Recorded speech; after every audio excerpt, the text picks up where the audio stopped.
আমরা কিন্তু কিভাবে আমাদের দাবি আদায় করতে হয়, কিভাবে 35 আদায় করতে হয়, আমরা কিন্তু সেটি আমাদের জানা রয়েছে, আমরা কিন্তু সেটি পারি। আমাদেরকে বাধা দিয়ে রাখবেন না। তো সমাজকে কখনো দমিয়ে রাখা যায় না, তো সমাজকে কোনোদিন কেউ দাবি রাখতে পারে না। ছাত্র সমাজ যখন জেগে ওঠে, ছাত্র সমাজ যখন সামনে এগিয়ে যায়, সকল বাধা, সকল দেওয়াল, সকল বৈষম্যের দেওয়াল ভেঙে চুরে ছারখার করে এগিয়ে যায়। আমরা বলছি, আমরা কিন্তু এখানে আন্দোলন করার জন্য আমরা কিন্তু থাকবো না, আমরা কিন্তু আন্দোলনজীবী না। আজকে আপনারা আমাদের যে দাবিটি রয়েছে, আজকে আপনারা সেটা বাস্তবায়ন করে দিন। আমরা পড়ার টেবিলে ফিরে যাব, আমরা ছাত্র হয়ে আমার ঘরে ফিরে যাব। আমাদের যদি দাবিটি বাস্তবায়ন করে আপনাদের যদি ইমপ্লিমেন্টেশন করে দেন, আমরা বলতে চাই সারা বাংলাদেশের ছাত্র সমাজ আমাদের আন্দোলনের সংগ্রামে আপনারা আমাদেরকে ছাত্র সমাজকে পেয়েছেন। আপনারা যদি আমাদের দাবিটি পূরণ করে দেন, আমাদের বাস্তবায়ন করেন, তাহলে ভবিষ্যতে আপনারা আমাদেরকে পাশে পাবেন। আমরা বলতে চাই আপনারা একটা কথা মাথায় রাখবেন, বাংলাদেশের ছাত্র সমাজ, বাংলাদেশের যুব সমাজ আজকে একতাবদ্ধ হয়েছে। বাংলাদেশে কোনো ধরনের বৈষম্য দেখতে চায় না। ছাত্র সমাজ একটি বৈষম্যহীন রাস্তা দেখতে চায়, যে দেশে কোনো বৈষম্য থাকবে না, যেখানে কোনো বয়সের শৃঙ্খল থাকবে না, যেখানে কোনো দেওয়াল থাকবে না।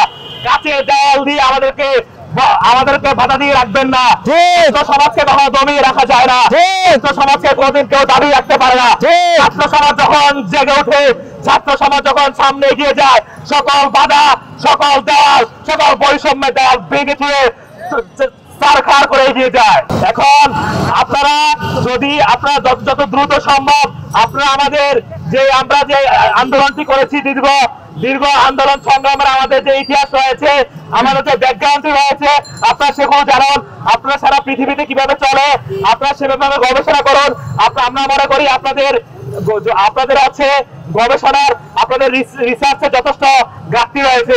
উন্নত বিশ্বগুলোতে যেখানে আছে আপনাদের 35 থেকে 47, 162 দেশে রয়েছে, আপনারা বাংলাদেশে আপনারা 32-এর যে 30-এর যে দেওয়ালটি দিয়ে রেখেছিলেন, আমাদের দীর্ঘ আন্দোলন সংগ্রামের পরিপ্রেক্ষিতে আপনারা মাত্র 2 বছর বৃদ্ধি করেছেন, যেটা আমাদের কারো দাবি ছিল না।